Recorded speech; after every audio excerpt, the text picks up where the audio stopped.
Nabi Shallallahu Alaihi Wasallam adalah uswah yang kita sebutkan tadi. Uswah yang bermakna panutan. Kalau kita melihat bagaimana Nabi Muhammad Shallallahu Alaihi Wasallam di dalam perniagaannya, adakah perniagaan kita saat ini sama dengan perniagaan Nabi Muhammad Shallallahu Alaihi Wasallam? Nabi diutus oleh Allah Subhanahu Wa Taala bukan indah secara rupa sahaja, tetapi apa yang betul-betul dikenang oleh umat setelah kewafatan Nabi Muhammad Shallallahu Alaihi Wasallam adalah mental, akhlak, sifatnya Nabi Shallallahu Alaihi Wasallam. Nabi Shallallahu Alaihi Wasallam bekerja, tetapi pekerjaan yang beliau lakukan pekerjaan yang dilalui dengan tangan yang begitu amanat di hadapan Allah Subhanahu Wa Taala. Tak sedikit pun dia berani mencuri apa daripada harta tuannya saat itu, Sayyidatuna Khadijah. Apa yang diwakilkan kepada dia, apa yang diamanatkan, dia tunaikan amanat itu sebagaimana perintah daripada pemilik barangan itu. Itulah kata Nabi Muhammad Sallallahu Alaihi Wasallam, at-tajirus saduq ma'an nabiyyin was-siddiqin wasyuhada. Di dalam riwayat yang lain dikatakan was-salihin yaumal qiyamah.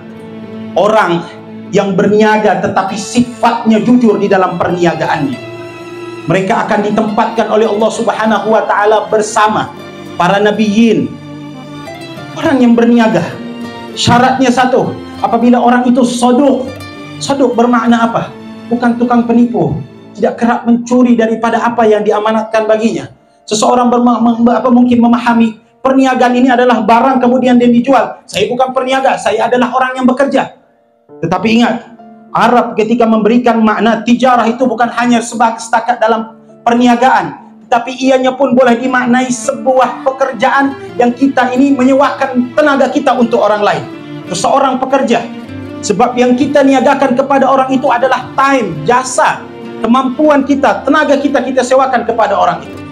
Berapa banyak orang-orang yang mungkin perniagaannya kecil, tetapi ketika orang ini saduq, jujur di dalam perniagaannya, tak ada tipu menipu di dalam perniagaannya. Berapa yang dia jual, dia tak tipu, dia tak besar-besarkan, dia percantik barang ini dan ditambahkan cerita demi cerita. Oh, barang ini cantik dan barang ini, padahal benda itu tak ada di dalam barang tersebut. Ketika itu Nabi Shallallahu Alaihi Wasallam, orang ini boleh ditingkatkan makamnya bersama para anbiya, orang-orang yang ibadah di hadapan Allah Subhanahu Wa Taala luar biasa. Para siddiqin, orang-orang yang membenarkan agama Allah Subhanahu Wa Taala, betul-betul beriman di hadapan Allah Subhanahu Wa Taala. Bahkan ditingkatkan dan ditempatkan bersama orang yang wafat demi menjaga agama Allah Subhanahu Wa Taala, demi membela agama Allah Subhanahu Wa Taala.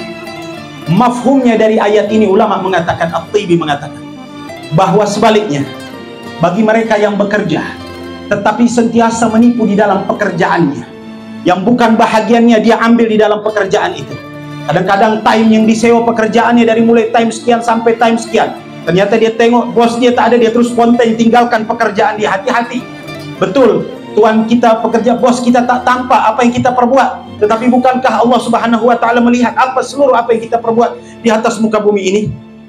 Maka ulama mengatakan bahwa mereka yang khadi', mereka yang menipu, mereka yang khain, mereka yang berkhianat, mereka yang kadzib, mereka yang berdusta di dalam pekerjaannya dan perniagaannya, akan ditempatkan oleh Allah Subhanahu Wa Taala ma'al fasaqah, bersama orang-orang fasik di akhirat nanti. Waliyadzubillah. Hati-hati, Anda boleh jadi orang yang menjaga ibadah salat 5 waktu, tetapi pekerjaan Anda adalah sesuatu yang ditimbang berat oleh Allah Subhanahu Wa Taala. Allah Subhanahu Wa Taala bukan mengajarkan umat Islam yang penting settle solatnya 5 waktu, kemudian tak kisah kau nak makan halal, kau nak kerja ini, tak kisah, bukan. Tetapi Islam ini adalah aturan keseluruhan daripada kehidupan seseorang, sama ada hubungan itu dengan Allah Subhanahu Wa Taala atau sesama daripada umat manusia. Oleh karena itu Nabi Shallallahu Alaihi Wasallam mengatakan sekali lagi, mereka yang jujur akan ditempatkan di tempat yang mulia bersama orang-orang yang mulia oleh Allah Subhanahu Wa Taala.